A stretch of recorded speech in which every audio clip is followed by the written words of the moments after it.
What happened to the Romanov children after the fall of the Russian Empire? Were they killed in the chaos of revolution, or did some somehow survive? For over a century, rumors, impostors, and mystery surrounded their fate. Now, with evidence, eyewitness accounts, and forensic science, the truth can finally be pieced together. This is the story of innocence trapped in history's deadliest storm. The story most people know begins and ends in a basement. In the early hours of July 17, 1918, the former Russian Emperor Nicholas II, his wife Alexandra, their 5 children, and 4 loyal servants were taken into a cellar room in the city of Ekaterinburg. They were told it was for their safety. Minutes later, gunfire filled the room. According to the official story, everyone died there. The bodies were removed, destroyed, and buried. The Romanov dynasty was finished. That version of events has been repeated for more than a century. It appears in textbooks, documentaries, and museum plaques. It is often presented as settled fact. But when you slow the story down, something becomes clear very quickly. The certainty came long before the proof. For years after the killings, there were no publicly identified bodies. There were no confirmed graves. There were no photographs. There were no complete forensic records. Even the Soviet government itself refused to say, clearly and consistently, what had happened to the children. At first, they only confirmed the death of Nicholas II. The fate of his wife and children was left vague, deliberately so. This gap between what was said and what was known is where the mystery begins. The Romanov children were not political leaders. They signed no orders. They commanded no armies. Yet their supposed deaths became one of the most emotionally charged events of the 20th century. And unlike their parents, the children left behind something powerful and dangerous for history: doubt. Doubt survives when stories do not close cleanly.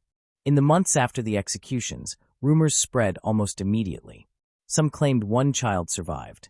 Others claimed several did. There were reports of girls seen on trains, in villages, in foreign ports. Most of these stories were dismissed as fantasy, grief, or fraud. But the fact that they appeared so quickly tells us something important. People close to the events were not convinced the story was complete. Even the executioners disagreed among themselves. Accounts written later by those involved in the killings contain contradictions. Who fired first? Who survived longest? How many shots were fired? Which children were still alive after the initial volley? These details matter because they point to chaos, not control. They suggest an event that did not go according to plan. And chaos leaves room for uncertainty. For decades, historians avoided that uncertainty. The Soviet Union had no interest in reopening the question. Western scholars often treated survivor stories as distractions or embarrassments. The children were reduced to symbols, not subjects. Their individual lives, personalities, and final hours were compressed into a single sentence. They were killed. End of story. But history does not work that way. When certainty is declared without evidence, belief fills the gap. When belief hardens, questions become uncomfortable. And when questions are avoided for long enough, they begin to look like heresy instead of inquiry. This video series does not argue that the Romanov children survived. It does not promise a hidden truth or a dramatic revelation. What it does is something more basic and more difficult. It asks whether we actually know what we claim to know. To do that, we have to strip away myth on both sides. The Romanovs were not saints while they were alive. They were not monsters either. They were a family caught inside a collapsing empire. Their children were sheltered, isolated, and unprepared for the violence that followed them. They kept diaries. They wrote letters. They complained about boredom, cold, and bad food. These are not the voices of legend. They are the voices of ordinary young people in extraordinary danger. When the empire fell, the children did not disappear into history. They remained visible, vulnerable, and politically valuable. As long as they lived, they were symbols. As long as their deaths were uncertain, they were liabilities. That is why the silence matters. If the executions had been clean, immediate, and fully documented, the mystery would not exist. If the bodies had been identified and buried openly, the rumors would have faded quickly. Instead, what followed was secrecy, delay, and destruction of evidence. Not all of it successful. Over time, the Romanov children became less real and more abstract. Anastasia became a fairy tale. Alexei became a medical footnote. The older girls became unnamed figures standing behind their parents in photographs. The focus shifted away from what happened to them and toward what people wanted to believe happened. That belief moved across borders. In post-revolution Europe, displaced Russians carried stories with them. In Germany, France, and the United States, claimants appeared. Some were obvious frauds. Others were convincing enough to divide families and experts for decades. Courts were involved. Scientists were involved. Journalists made careers out of it. None of this would have been possible if the historical record had been solid from the beginning. The reason this story endures is not because people want fairy tales. It endures because the ending was badly handled. In this series, we will move forward carefully and chronologically. We will begin with the children as they were, not as symbols. We will follow them through captivity, isolation, and fear. We will examine the night of the executions in detail, including what is known and what is missing. We will track the early investigations and the points where evidence disappears or changes hands. And we will look at how later science answered some questions while leaving others open. Every section builds on the last. Each step narrows the field, not toward certainty, but toward clarity. Because the real question is not whether the Romanov children survived. The real question is whether history ever earned the right to say, without hesitation, that they did not. Before we can understand what may have happened to the Romanov children, we need to understand who they were. Not as symbols of empire or victims of revolution, but as individuals with habits, strengths, weaknesses, and fears. When stories of survival appeared later, they often relied on vague ideas of who these children were. That vagueness made myth possible. The Romanov children grew up in a world that was both privileged and narrow. Inside palace walls, their lives were tightly controlled. Outside those walls, Russia was changing rapidly, often violently. The children were protected from that world, but they were not blind to it. Nicholas II was an unusually present father for an emperor. He recorded small details about his children in his diary. He worried about their health. He played games with them. He avoided court life when possible and preferred family routines. This closeness shaped the children deeply. It also left them emotionally dependent on a family unit that would later be torn away from all external support. Alexandra, their mother, was more intense. She was anxious, deeply religious, and often isolated. Her health was fragile, and she feared the world beyond the family circle. This fear filtered directly into the nursery. The children were taught to distrust outsiders and to see suffering as something to be endured quietly. Emotional restraint was praised. Complaints were discouraged. The result was a family that was close but inward-looking. This matters because children raised this way respond to danger differently. Some withdraw. Some adapt. Some surprise those who think they know them. The eldest child, Olga Nikolaevna, was serious from an early age. She was intelligent, thoughtful, and emotionally sensitive. Tutors noted her sharp mind and her tendency toward introspection. She read widely and asked questions about politics and social issues, especially as she grew older. Olga was also prone to mood swings and periods of sadness. Her diary entries reveal a young woman struggling to reconcile her sheltered upbringing with glimpses of a suffering country. During World War I, she worked as a nurse and saw wounded soldiers firsthand. This experience changed her. She became more aware, more anxious, and more emotionally burdened than her younger siblings. If any of the children fully grasped that their family was in danger, it was Olga. Tatiana Nikolaevna, the second daughter, was different. She was disciplined, orderly, and deeply loyal to her parents. Where Olga questioned, Tatiana organized. She managed household routines, supervised younger siblings, and often acted as her mother's assistant. Tatiana was emotionally reserved. Guards and servants later described her as formal and distant. She followed rules carefully and rarely acted impulsively. This personality would later influence how witnesses remembered her during captivity. She was less likely to draw attention to herself, less likely to engage with guards, and less likely to leave behind dramatic impressions. Maria Nikolaevna, the third daughter, was known for her warmth. She was open, friendly, and less guarded than her older sisters. Servants often noted her kindness and her tendency to talk easily with people outside the family.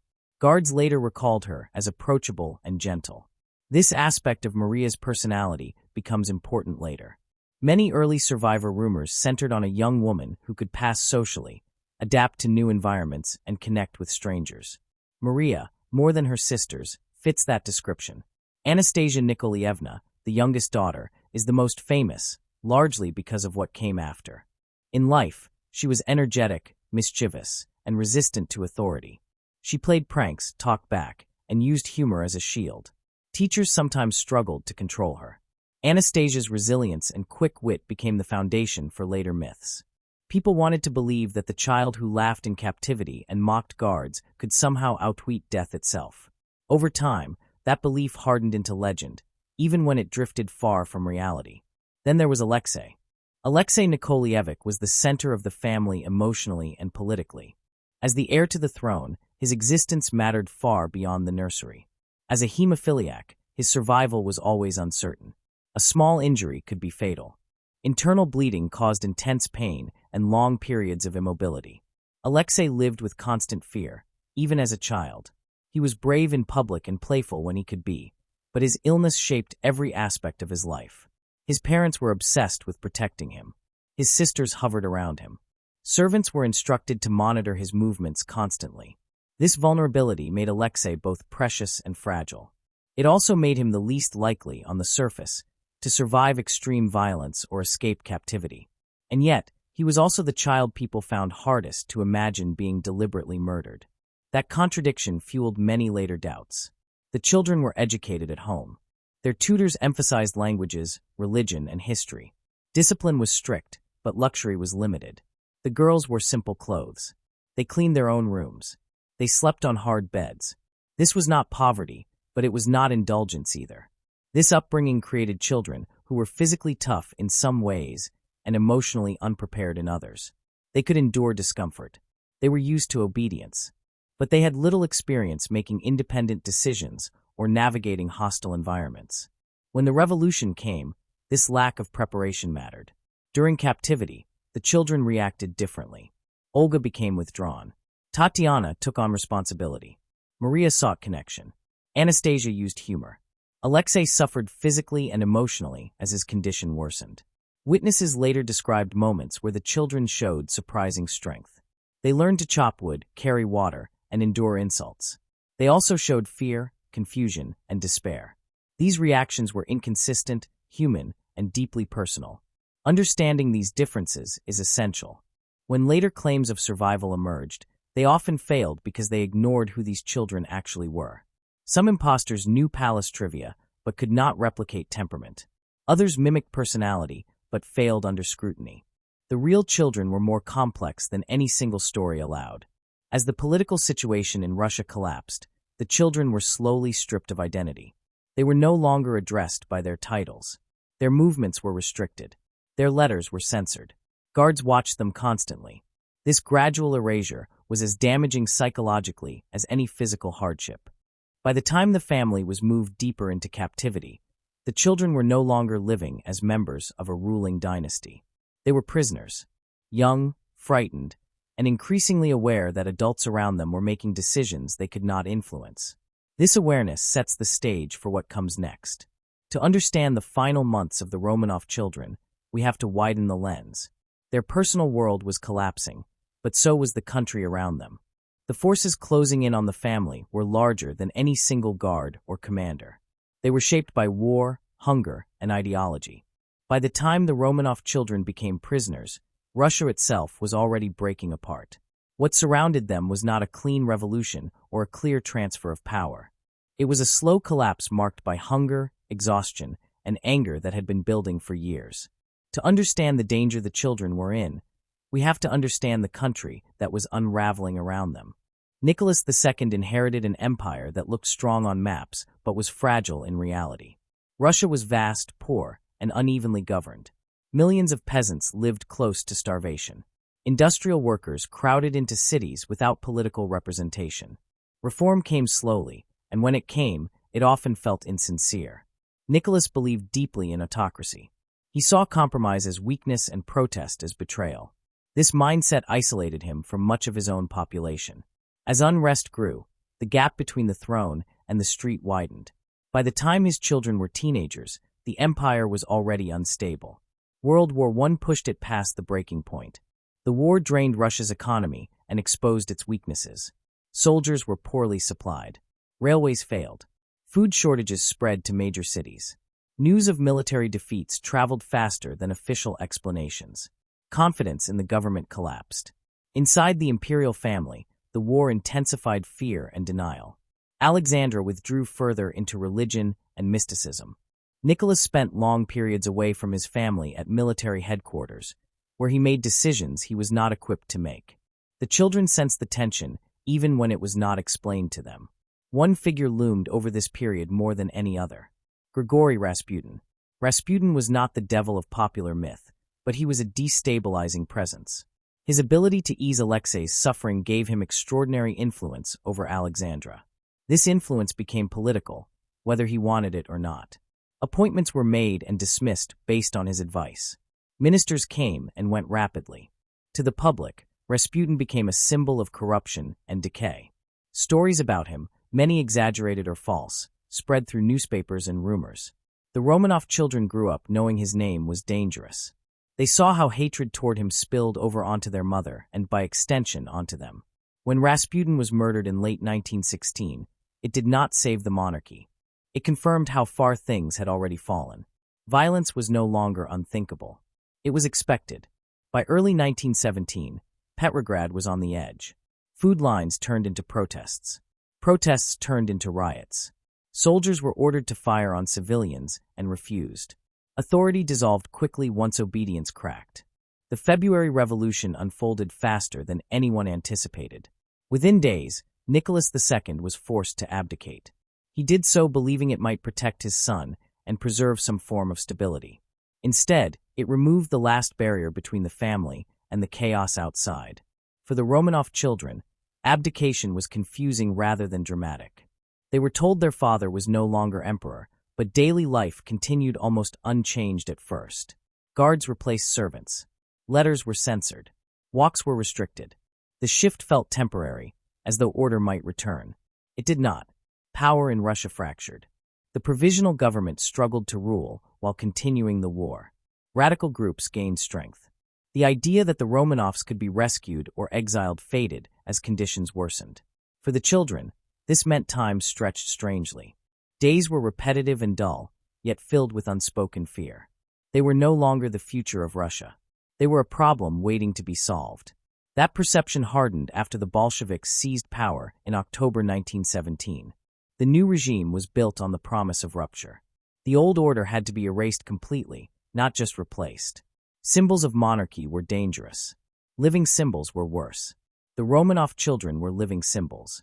Even if the Bolsheviks did not initially plan to kill them, they understood their value to enemies. The children could be used as hostages. They could be paraded by counter-revolutionary forces. They could inspire loyalty simply by existing. This made their captivity a political calculation, not a moral one. As the civil war spread, fear intensified on all sides. White army forces moved across Siberia. Foreign powers watched closely. Rumors of rescue attempts circulated constantly. Every mile the front lines shifted increased the pressure on those guarding the family. Local Bolshevik authorities became more radical as central control weakened. Decisions were often made quickly and brutally. Communication with Moscow was slow and inconsistent. Responsibility was blurred. In this environment, the fate of the Romanov children became less clear, not more. They were moved farther from potential rescue. Tobolsk was chosen for its isolation. Later, Ekaterinburg was selected because it was controlled by hardline revolutionaries. Each move signaled a narrowing of options. For the guards and officials overseeing the children, fear played a major role. Fear of being blamed. Fear of appearing weak. Fear of allowing a symbol of the old world to survive.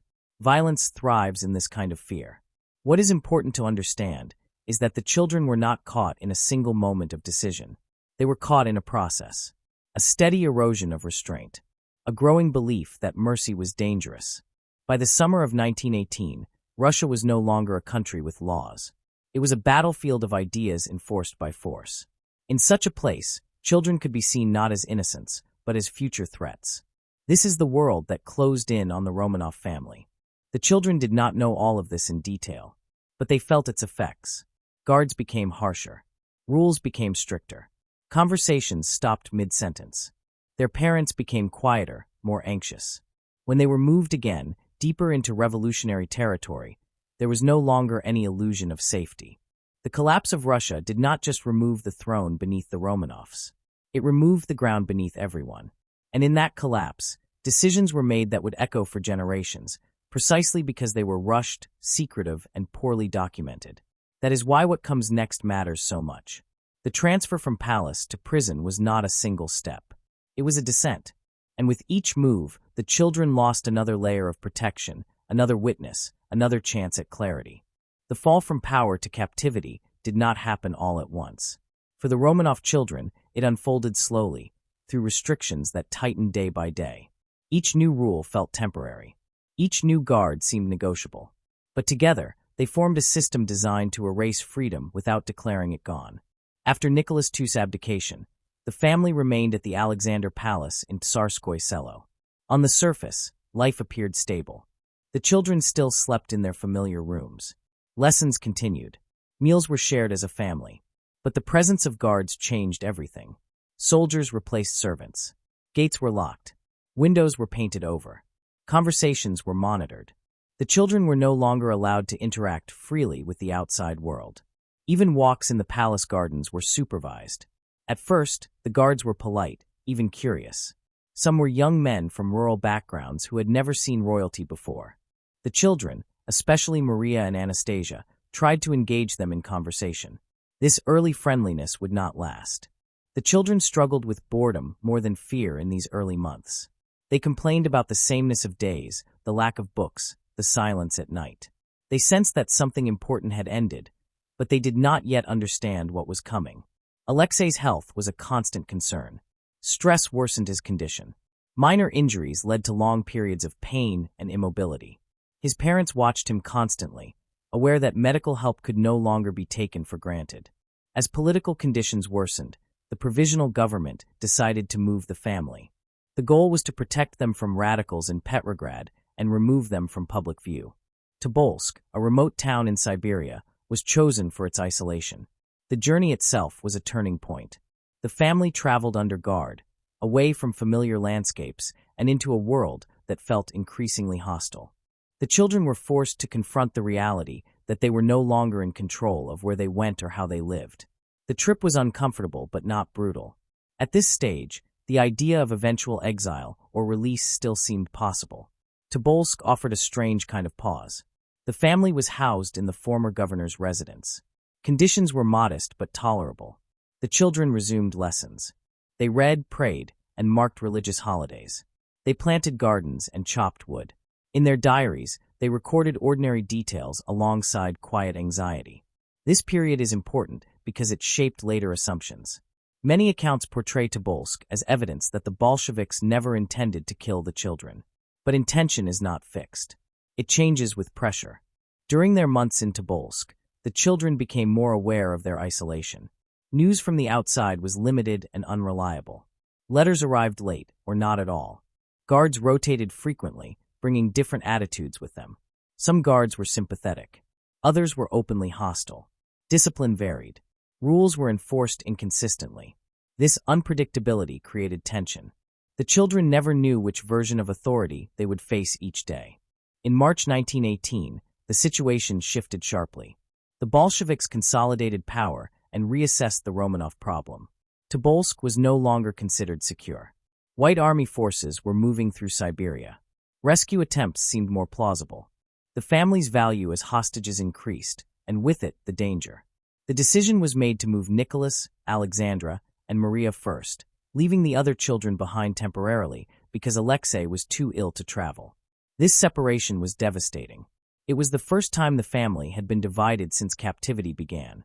For the children who remained behind, the absence of their parents created fear and confusion.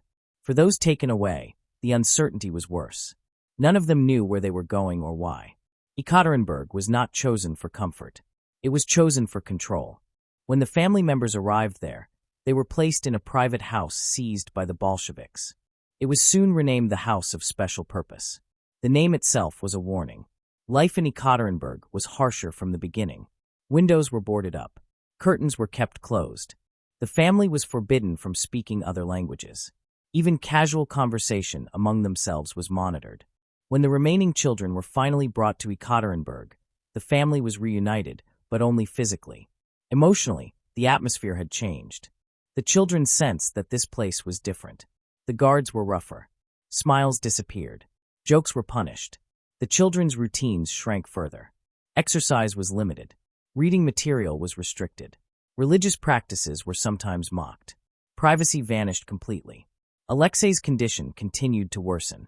He was often confined to bed or a wheelchair. The strain on his sisters was visible. They took turns caring for him, carrying him when necessary, trying to shield him from humiliation. Guards recorded and reported behavior constantly. Small acts, like laughing too loudly or asking questions, were noted as signs of defiance. The children learned to be quiet, to move carefully, to avoid drawing attention. This environment reshaped them. Olga became withdrawn and pale. Tatiana focused on helping her mother and keeping order.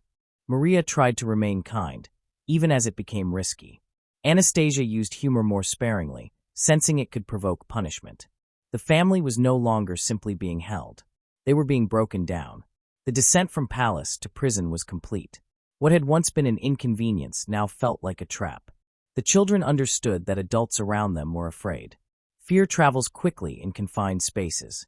It settles into silence. It turns ordinary sounds into threats. By the early summer of 1918, the House of Special Purpose was no longer just a place of detention. It was a closed system, cut off from the outside world, run by men who believed they were guarding history itself. And history, in moments like this, often demands sacrifice. The House of Special Purpose was not designed as a prison, but it functioned as one in every way that mattered. Once inside, the Romanov children entered the most tightly controlled phase of their captivity. This was where ambiguity ended and fear became constant. The house itself was ordinary from the outside. A two-story merchant home, seized and repurposed. Its banality made what happened inside easier to hide. No towers. No cells. Just walls, boarded windows, and armed men. When the children arrived, the first thing that changed was sound. Windows were sealed, muffling the city. Curtains stayed drawn.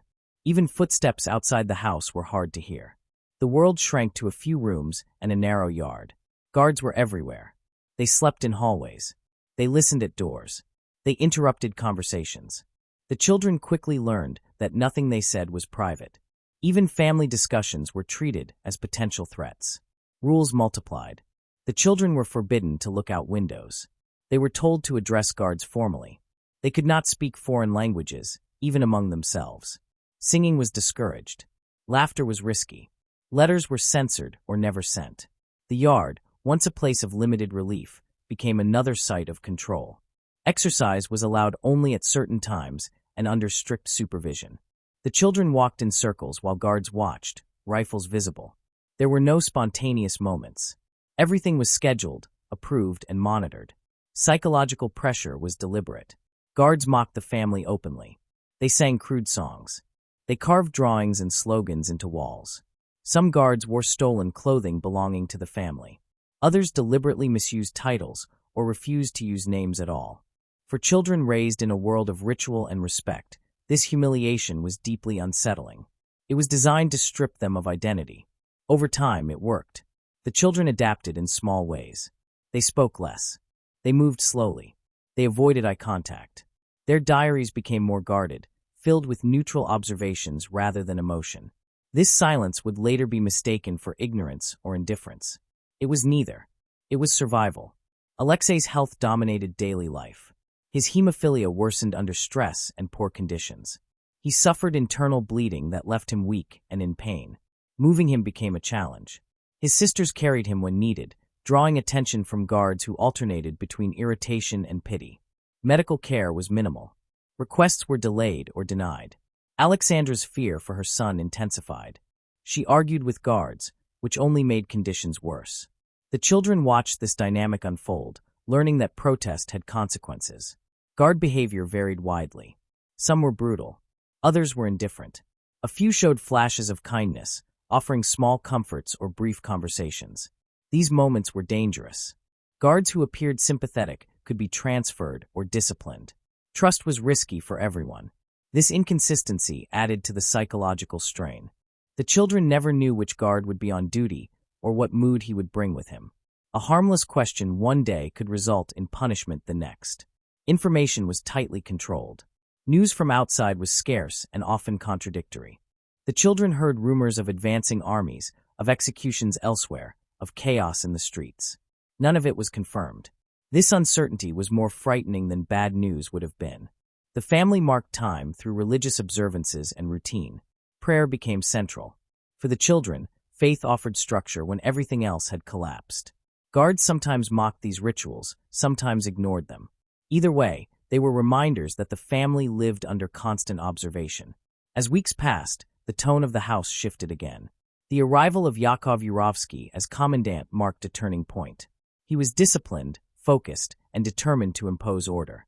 Under his command, guard behavior became more controlled, but also more severe. Discipline replaced chaos, but it was a harsh discipline. Yurovsky reorganized the guards, removed some of the most erratic ones, and tightened security further. He limited contact between the family and staff. He restricted movement even more. The children felt the change immediately. This new order created an unsettling calm. Noise decreased. Mockery lessened. But fear deepened. Calm, in this context, did not feel like safety. It felt like preparation.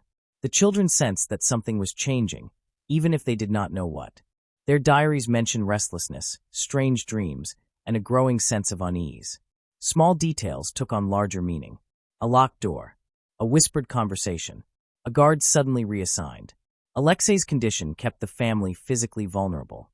If violence came, he could not run. The girls knew this. They positioned themselves around him instinctively, a pattern observed by later witnesses. The house became a closed world governed by rumor and control. No visitors arrived. No explanations were given. Days blurred together. At this stage, it is important to resist hindsight. The children did not know they were weeks from death. They lived in a suspended state, aware of danger but unable to name it. Hope and fear coexisted uneasily. The house of special purpose was not simply the location of the executions. It was the environment that made them possible. Isolation, dehumanization, and secrecy did not begin on the night of July 16th. They were built day by day. By mid-July, the house was fully sealed. Orders came and went. Guards were instructed to prepare for unspecified actions. Supplies were gathered quietly. The family noticed small changes, but received no explanations. The final days were marked by silence. Conversations among guards stopped when the family entered a room. Movements were watched more closely. The children slept poorly. Alexei suffered another painful episode. Alexandra wrote letters she did not know would never be sent. Everything pointed toward an ending, but no one inside the house could see its shape. The night of July 16th began like many others in the house of special purpose. The children went to bed without ceremony. There was no announcement, no formal charge, no final words. Whatever was about to happen was not presented as justice or punishment. It was framed as procedure. Late in the evening, Yakov Yurovsky received confirmation to act. Where the order originated remains debated. Some evidence points to local authorities. Other accounts suggest approval from higher levels. What matters for the children is this. The decision was made quickly, under pressure, and with little room for reconsideration. Just after midnight, guards entered the family's rooms and ordered everyone to dress. They were told fighting had broken out in the city, and they needed to be moved to a safer location. This explanation made sense within the logic of their captivity. The children had been moved before. They obeyed. Alexei was weak and unable to walk. A chair was brought for him. One of his sisters helped steady him. The family gathered quietly. Servants followed. No one resisted. There was no chaos at this stage. They were led downstairs into a small cellar room. The room was cramped and poorly lit. Chairs were brought in. Alexandra and Alexei sat. The others stood close together. The children clustered near their parents, instinctively forming a barrier around Alexei. What happened next unfolded quickly and badly. Yurovsky read a brief statement announcing that the family had been sentenced to death. Before questions could be asked, shooting began. The initial volley was loud, uncontrolled, and ineffective. Smoke filled the room. Visibility dropped. Bullets ricocheted off walls. This is where the official story starts to fracture. Later testimonies admit that several of the children were not killed immediately. Hidden beneath their clothing were sewn-in jewels and corsets filled with gemstones. These acted as crude armor. Bullets failed to penetrate fully. Some children were wounded but conscious. This detail was not included in early official accounts. It emerged later, reluctantly, and with variations. But it appears consistently across multiple testimonies. The room descended into chaos. Guards shouted. Weapons jammed. Smoke made aiming difficult. Screams were heard. Some shooters panicked. Others froze. The orderly execution described in simplified histories did not occur. Several children remained alive after the first shooting stopped. What followed was not planned. It was improvised violence. Bayonets were used. Close-range shots were fired. The guards moved from body to body, checking for signs of life. This took time. Testimonies differ sharply here. Some claim all children were killed in the room. Others suggest at least one was still alive when bodies were removed. These contradictions are not minor. They go to the core of what can be known. Alexei, because of his position and condition, appears to have survived the initial gunfire. Accounts describe him breathing after the first shots. He was later shot at close range. Even here, details differ. For the girls, the situation is even less clear. Some accounts describe stabbing. Others describe repeated shooting. The lack of consistency suggests confusion and fear among the executioners. This matters because confusion creates opportunity. Once the shooting ended, the bodies were removed quickly. The house was cleaned. Blood was scrubbed from walls. Bullet holes were patched. By morning, the room was altered to erase what had happened. The bodies were loaded onto a truck and driven into the forest. This is where the story becomes deliberately obscured. Initial plans to dispose of the bodies failed. The truck broke down. Roads were poor. Time passed. Decisions were revised on the spot. Some bodies were burned. Acid was used. Remains were buried in multiple locations. These actions were not efficient. They were hurried and poorly executed. Yurovsky later admitted mistakes. Evidence was left behind. Items were dropped. Witnesses noticed unusual activity. Crucially, the bodies were not buried together. Later discoveries would confirm that not all remains were in the same grave. This fragmentation fueled doubt for decades. If the execution had been clean and complete, disposal would not have required such improvisation.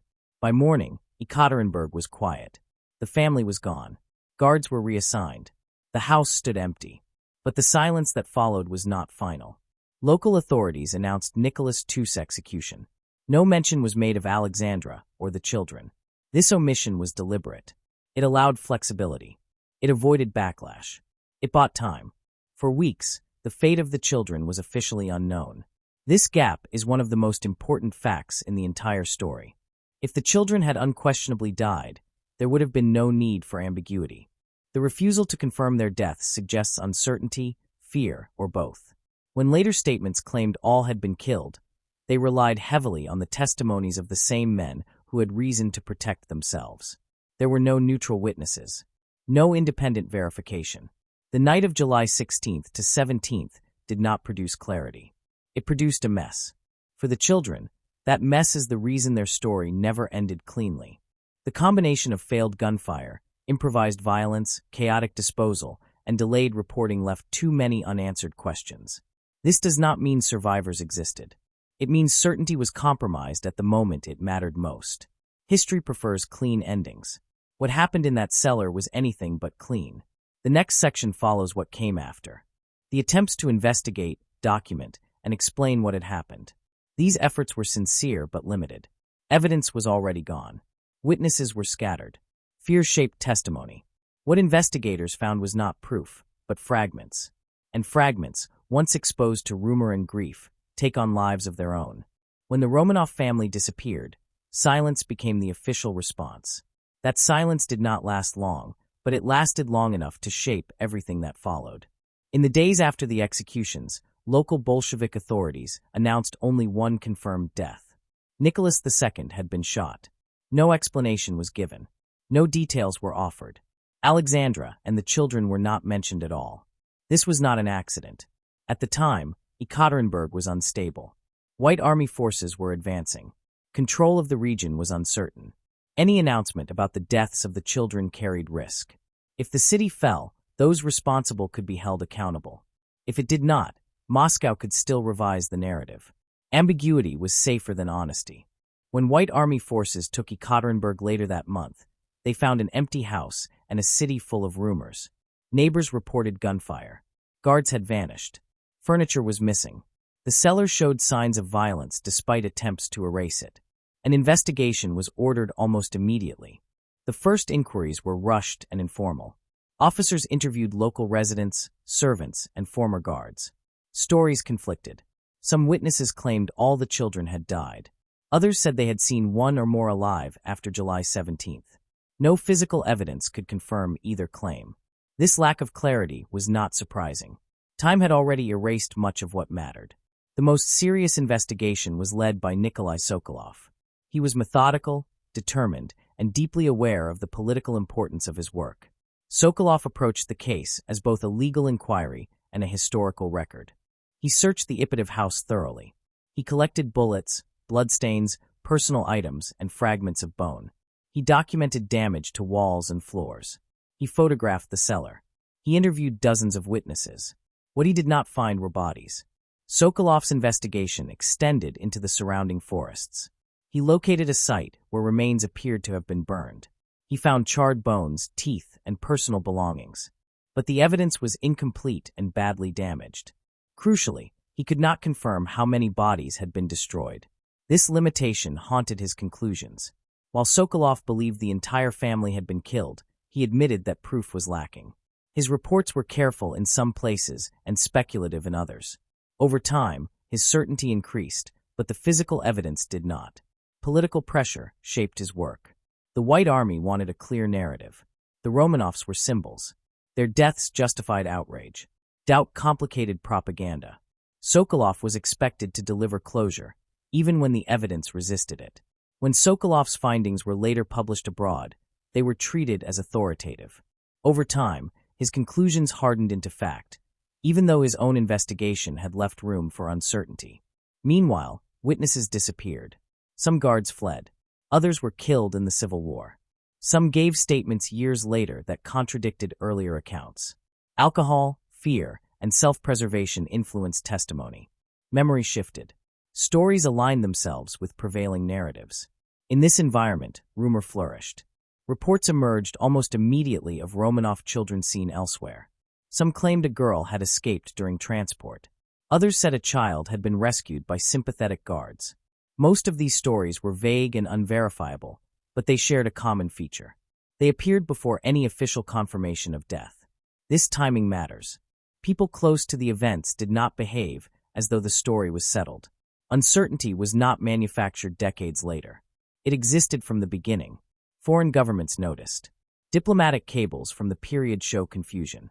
Some officials believed all had been killed. Others believed some children might still be alive. No government could confirm either position. Information from Russia was unreliable and politically filtered. For families connected to the Romanovs, this uncertainty was unbearable. Mothers, cousins, and former tutors clung to hope. They searched for confirmation and found none. Silence became a breeding ground for belief. Over time, the absence of proof turned into proof of absence in the public mind. The longer no survivors appeared, the easier it became to assume none existed. But assumption is not evidence.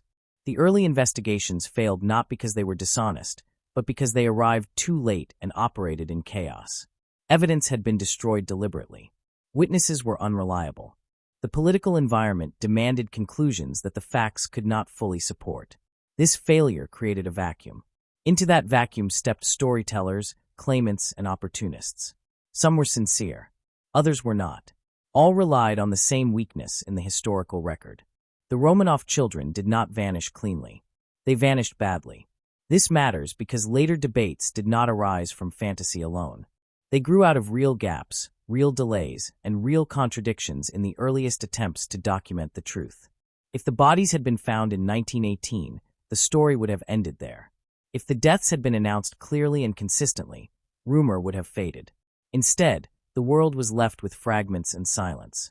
The early investigations answered some questions, but they left the most important ones open. And once those questions escaped into public imagination, they could not be pulled back. Now we explores what filled that space. It examines how rumors of survival spread, why children were central to those stories, and how grief, hope, and psychology shaped belief long before science entered the picture. Once the Romanov family disappeared, rumors began almost immediately.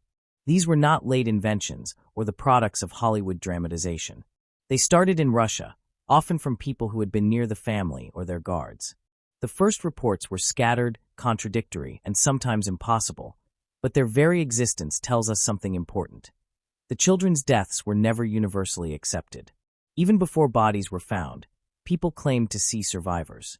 In Siberia, travelers reported girls resembling the Grand Duchesses on trains. Villagers whispered of boys and girls who appeared suddenly and then vanished. Some stories placed the children in neighboring towns or hidden estates. These accounts were impossible to verify at the time, but they were widespread enough to cause concern among authorities. Why did these rumors emerge so quickly? Part of it is grief. Families in turmoil often need hope. The children had been famous since birth. They were visible symbols of a dynasty. People could not accept that they were gone without evidence. The mind fills gaps in terrifying or hopeful ways. In this case, hope dominated. Psychology played another role. The Russian people had witnessed chaos, executions, and civil war. Misidentification was common. Any young woman or boy with pale skin, foreign dress, or unusual behavior could be imagined as one of the missing Romanovs. Memory and imagination blended. A child remembered from a photograph became alive again in rumor. Some rumors were practical. They described the children fleeing, hiding with loyalists, or being taken abroad. These stories appealed to counter-revolutionaries who wanted the dynasty preserved. They gave meaning to loss and inspired hope of rescue. Even unverified, these tales were politically charged. The children themselves were often central to the narrative. Each rumor assigned them particular traits consistent with their known personalities. Anastasia, mischievous and spirited, survived with cunning. Maria, gentle and adaptable, escaped with a companion. Alexei, fragile yet enduring, was hidden by a loyal nurse. These stories drew on the children's real lives to make themselves believable. Not all rumors were equal. Some came from individuals who genuinely believed they had seen survivors. Others were deliberate attempts to profit from grief. Letters arrived in Europe, sometimes requesting money for protection or claiming knowledge of a child's whereabouts. Newspapers printed sensational stories, often without verification. The line between hope and exploitation blurred quickly. One of the most famous examples appeared only a few years later in Germany. A young woman claimed to be Anastasia, using details from her life to convince acquaintances, some of whom had known the real girl. She became a symbol of all survivor stories, but she was far from the first or last. The persistence of these stories shows why uncertainty mattered. The execution had been chaotic. Bodies were destroyed in multiple locations. Testimonies from guards were inconsistent. Letters and diaries disappeared or were censored. This created a historical vacuum. In that vacuum, rumor thrived.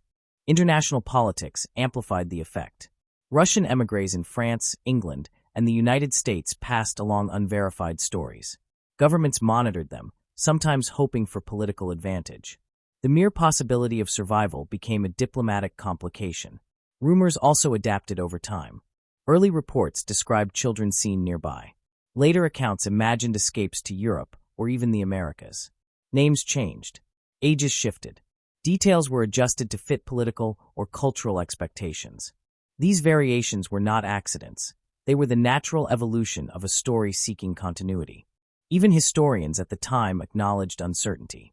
Diplomatic reports from 1918 to 1920 repeatedly note conflicting information about which children survived.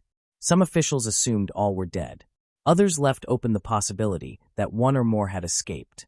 No government had evidence to settle the question definitively. The rumors of survival served another function. They humanized the children. In the chaos of revolution, they could have been abstract figures, symbols of oppression or martyrdom. Instead, they became real, individualized in memory, imagined in detail, and emotionally invested in by those who never met them.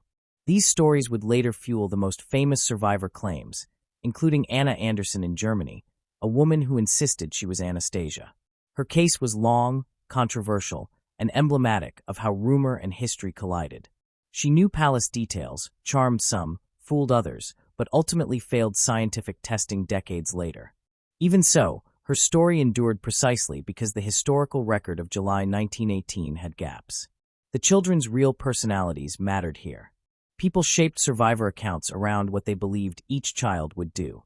Humor, loyalty, and bravery became narrative scaffolding. This is why Olga and Tatiana were less represented. They were serious and reserved. Maria and Anastasia, more social and expressive, became the basis for hopeful imagination. It is easy to dismiss these stories as fantasy, but they tell us more about history than about fiction. They reveal where evidence was absent, where human hope persisted, and where politics intersected with personal grief. They also reveal why subsequent claims received attention. The stage was already set. By the early 1920s, Europe was awash with Romanov rumors. Former staff members, émigrés, journalists, and opportunists all contributed. The stories were reinforced, contradicted, and circulated internationally. Every repetition strengthened belief in survival, regardless of accuracy. These rumors did more than confuse historians. They affected public memory. They shaped the image of the Romanov children for decades. They created a mythic dimension that even forensic science would later have to address. In essence, rumor became history's first companion to uncertainty. Now we examine how Europe, exile, and impostors transformed that uncertainty into a cultural and political phenomenon. Claimants emerged not in a vacuum. They appeared because the facts of 1918 were incomplete, leaving space for hope, imagination, and deception. After the Russian Revolution, Europe became a stage for a strange mixture of hope, grief, and opportunism. The chaos of Russia had created a vacuum, and into that vacuum stepped displaced Russians, former courtiers, and strangers with ambitions or stories to tell. For the Romanov children, this meant that the legend of their survival spread far beyond Siberia and Ekaterinburg. The first wave of Russian émigrés arrived in France, Germany, and England. Nobles, officers, and former servants brought with them memories of the imperial family. Some were eyewitnesses. Most carried only stories they had heard. They were anxious, impoverished, and often politically opposed to the Bolsheviks. Their testimony about the Romanov children became currency, emotional, social, and occasionally financial. In this environment, claimants began to appear. Some were obviously fraudulent, motivated by greed or fame. Others were more convincing, demonstrating knowledge of the family, the palace, and personal details only insiders would likely know. In every case, the uncertainty surrounding July 1918 allowed these claims to gain attention. Perhaps the most famous claimant was Anna Anderson, who appeared in Germany in the 1920s claiming to be Anastasia. Her case captured public imagination for decades. She knew intimate details of the palace and court life, which initially impressed former staff members and supporters. She convinced some people of her identity, but skepticism persisted. Over time, scientific testing, including DNA analysis late in the 20th century, proved conclusively that she was not Anastasia. Yet her story endured, fueled by both hope and the incomplete record of the executions. Other, less famous claimants also appeared. Some claimed to be Maria or Olga. Others insisted they were Alexei, rescued and hidden abroad. Each story had its own variations and degrees of plausibility. Some relied on physical resemblance. Others relied on anecdotal knowledge of the Romanovs' habits, phrases, or memories. A few even claimed to have been protected by sympathetic guards during the execution. The rise of impostors was closely connected to the dispersal of Russian aristocracy. Many émigrés were desperate for news, for hope, and for reassurance that some part of their world had survived. They found these claimants appealing, even in the absence of proof. Belief and wishful thinking were intertwined. For some families, accepting a claimant as real was a way of coping with trauma. For others, it was a political act, a way to symbolically resist Bolshevik power. The media played a critical role. Newspapers in Germany, France, and the United States published detailed accounts of supposed survivors. Sensational stories sold well. Some journalists investigated carefully, others relied on hearsay. Public interest was intense. People wanted to believe that the children, especially the youngest, the mischievous Anastasia, had escaped death. These stories did not emerge in isolation. Intelligence agencies, royal sympathizers, and political organizations monitored them. Some Western governments quietly hoped a Romanov might survive to serve as a rallying point against Bolshevik control. Rumors were investigated, sometimes seriously, sometimes for appearances. The lack of clear evidence made any claim plausible enough to be examined. The children's personalities shaped the myth. Anastasia's humor, Maria's warmth, Alexei's fragility. These traits were emphasized by claimants to make their stories believable. The older girls, Olga and Tatiana, were less frequently represented in claims, likely because they were reserved and disciplined, qualities harder to dramatize in a survival narrative. Fraudulent claimants often exploited the human tendency to fill gaps. They provided small, verifiable details about the palace or the children, which made the stories seem credible. They relied on sympathetic former staff or naive observers. The most convincing accounts survived long enough to influence public perception, even when later proven false. The spread of claimants created a feedback loop. Every story, no matter how dubious, was repeated, reinterpreted, and circulated. Rumors crossed borders, creating an international network of belief. In some cases, governments tracked claimants out of concern that they might serve as political symbols. In other cases, families in exile clung to these stories as a lifeline to the world they had lost. Over time, some claimants faded. Others became legendary. The uncertainty of July 1918 allowed the myth to persist far longer than any factual evidence could justify. The Romanov children, reduced in life to prisoners, became in death a canvas for imagination, hope, and deception. This period also had serious consequences for historians. Evidence was fragmented. Eyewitnesses disagreed. Public fascination clouded objectivity. Scholars had to navigate rumor, political bias, and deliberate deception while attempting to reconstruct what really happened. Yet even in this confusion, some clarity emerged. Investigations and careful analysis suggested that impostors were taking advantage of a genuine historical gap. The bodies had been destroyed or hidden. Official testimony was inconsistent. The vacuum left by secrecy and chaos was fertile ground for myth. Europe's engagement with Romanov claimants highlights how uncertainty can be exploited. Desire and grief, combined with incomplete evidence, created stories that persisted for decades. They illustrate how historical truth is not always immediate or obvious, especially when it intersects with human emotion and political stakes. Now I explain the role of the Soviet government in maintaining secrecy and controlling information. While rumors flourished in Europe, the state carefully managed what the world could see, deepening the mystery and feeding speculation that would continue well into the Cold War. While Europe was alive with rumors, the Soviet government took a very different approach: silence. From 1918 onward, the state controlled information about the Romanov family with an iron grip. This deliberate opacity was central to the survival of the mystery surrounding the children. Immediately after the executions, authorities released minimal details. Only Nicholas II's death was officially announced. Alexandra and the children were left unmentioned. This was partly a tactical choice. The Bolsheviks faced internal and external threats. Openly acknowledging the children's deaths risked criticism, especially if white army forces captured the city. Ambiguity allowed flexibility. Over time, Soviet officials maintained strict secrecy. Files were classified.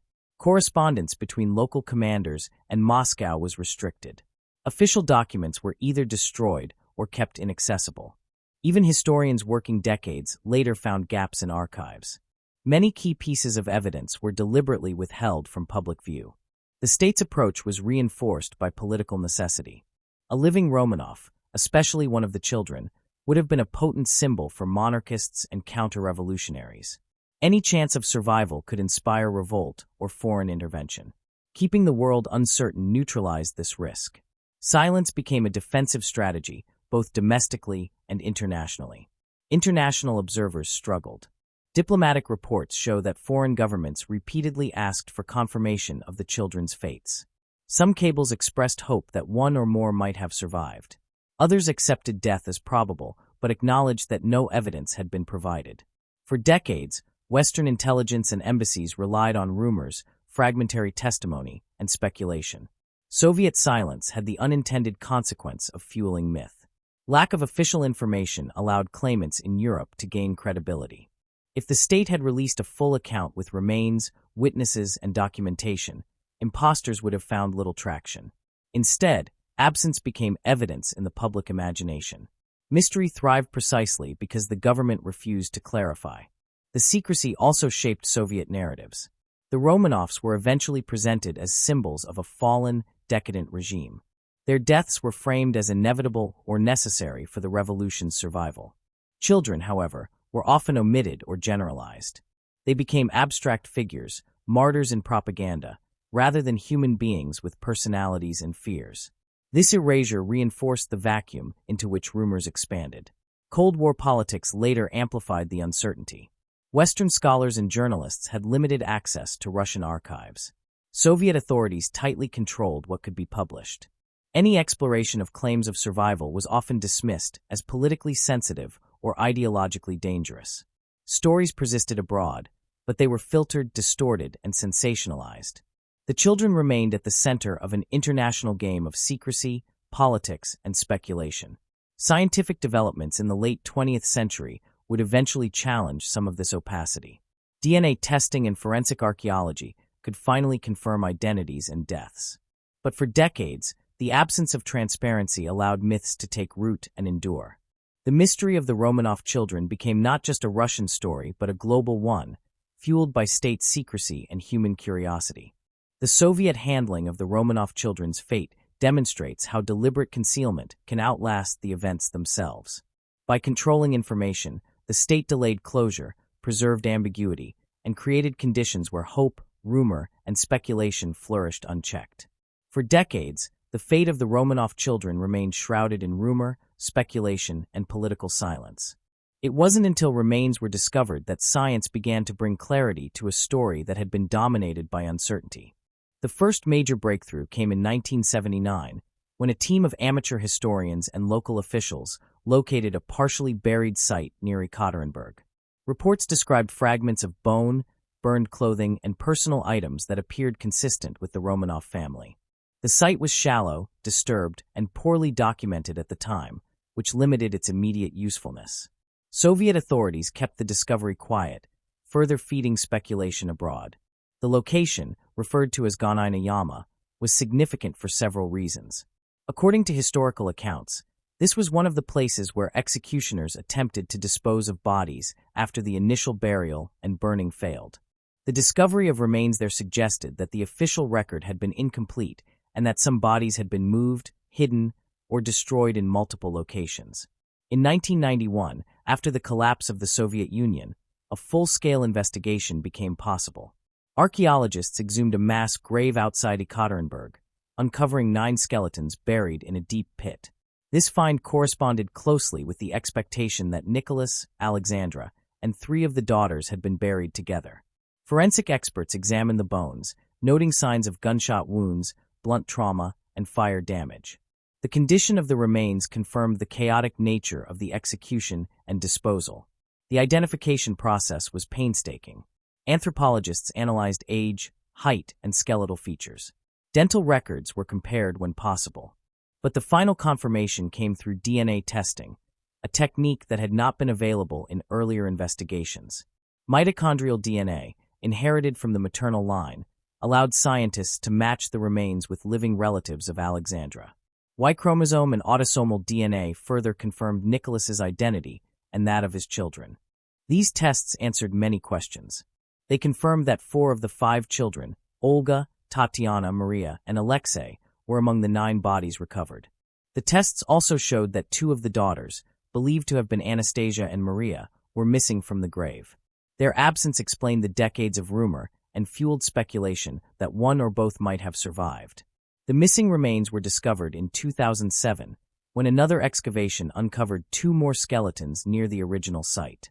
Forensic analysis and DNA testing confirmed that these were the remains of Alexei and Anastasia, finally resolving the mystery of who had survived the initial executions.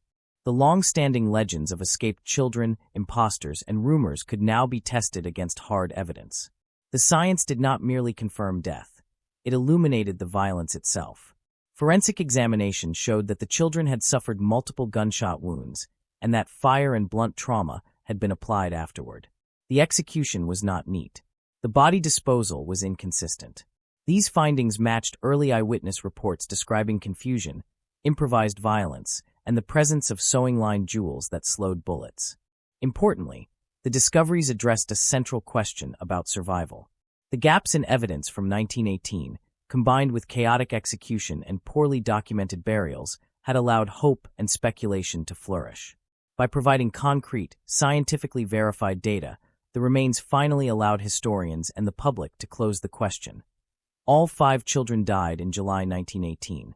The scientific findings also prompted broader reflection. They underscored the limitations of eyewitness testimony, the dangers of political interference in historical record-keeping, and the enduring power of rumor when facts are absent. The Romanov case illustrates how science can complement history, filling in gaps created by chaos, fear, and human error. DNA and forensic methods also silenced most surviving claimants. Anna Anderson, the most famous, had long claimed to be Anastasia. Despite her detailed knowledge of palace life, her DNA failed to match the Romanov line, conclusively proving she was not related. Other minor claimants were similarly discredited. The combination of anthropology, genetics, and archaeology provided closure that rumor alone could never achieve. Even with this closure, the story retains lessons about uncertainty and perception. Before the graves were found, belief in survival was widespread and deeply emotional. Once science intervened, fact replaced speculation, but the myths had already shaped cultural memory. Literature, film, and media continued to portray escaped children, illustrating how narrative often outlives reality. Finally, the identification of the Romanov remains allowed the Russian Orthodox Church to canonize the family. This recognition, while symbolic, also reflected the human need to reconcile historical violence with memory and meaning. Science had solved the historical mystery, but cultural and emotional narratives persisted independently. The discovery of graves, bones, and the application of modern science illustrates a central truth of the Romanov story.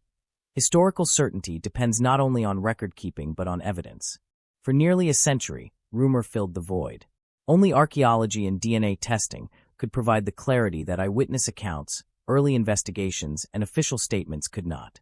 Even after the scientific confirmation of the Romanov children's deaths, their story continues to captivate the world.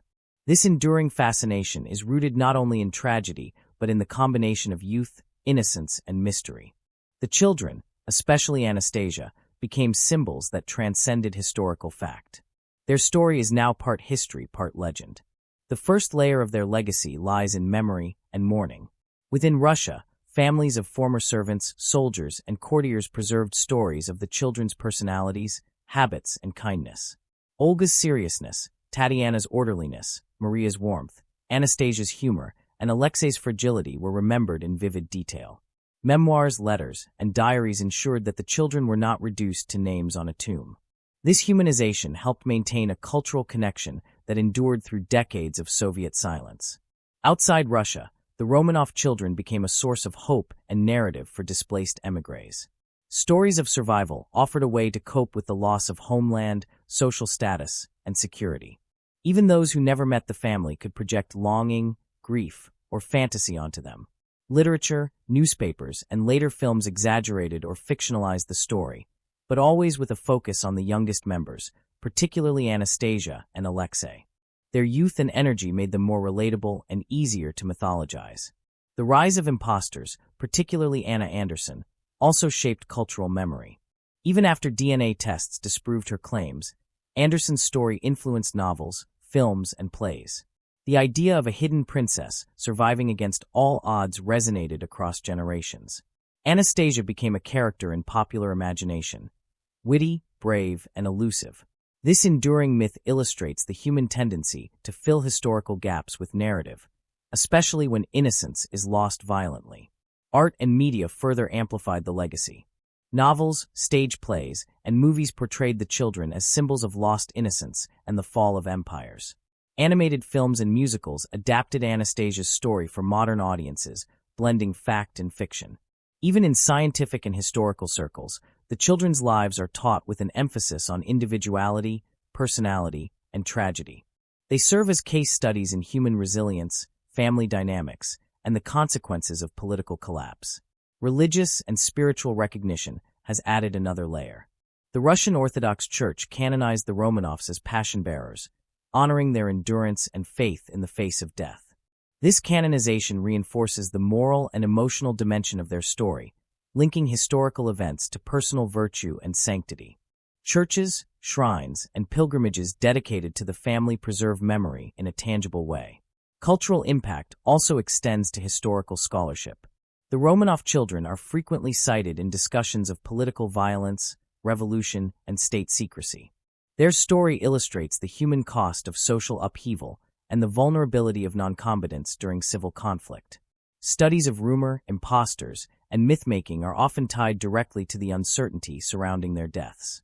The children's lives demonstrate how incomplete historical records can generate decades of speculation and storytelling. Even tourism reflects their legacy. Sites like Gonina-yama, the Ippotav House, and memorial churches draw visitors who wish to understand the history personally. Pilgrimages and memorials reinforce the narrative of youth, innocence, and tragic fate.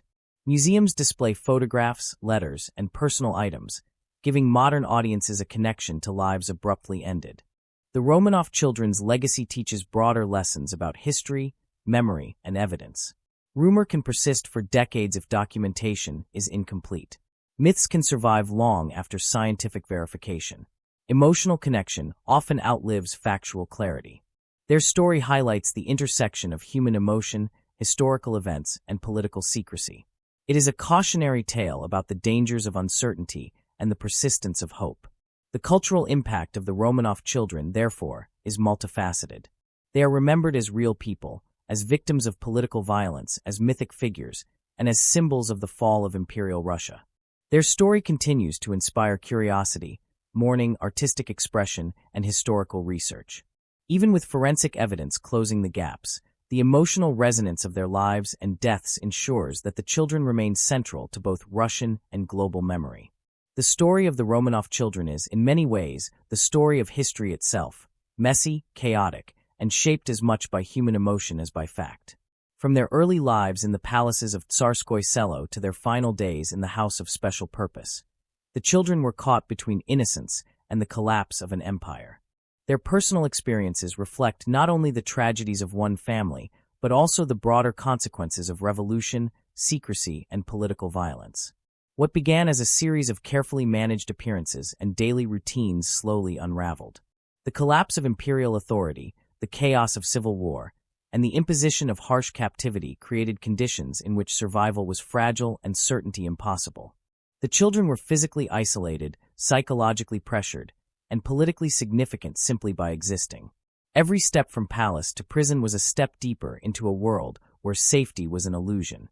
The night of July 16 to 17, 1918, represents the apex of this tragedy. For decades, inconsistencies in eyewitness accounts, chaotic execution methods, and the destruction or concealment of evidence left room for doubt. For the children, that night was final, yet history delayed finality. The absence of immediate, verifiable information created a space in which hope, rumor, and speculation could flourish. In the decades that followed, stories of survival spread across Europe and the world.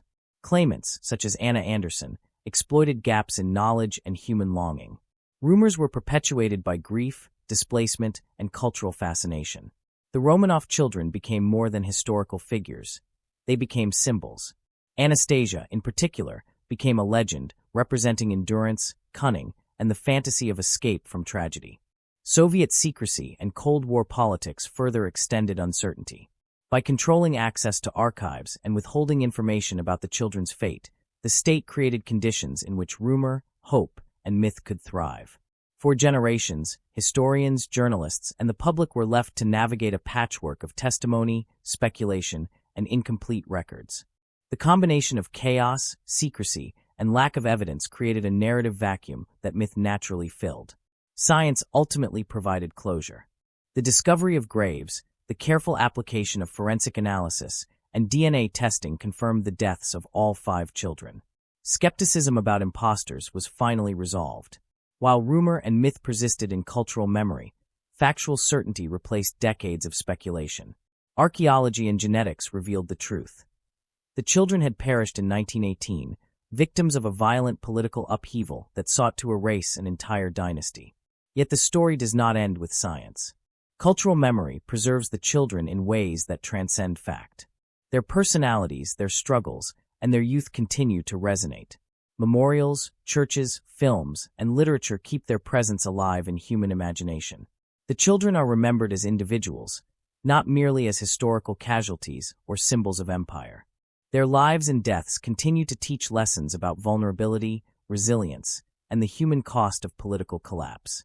The enduring fascination with the Romanov children illustrates something profound about history.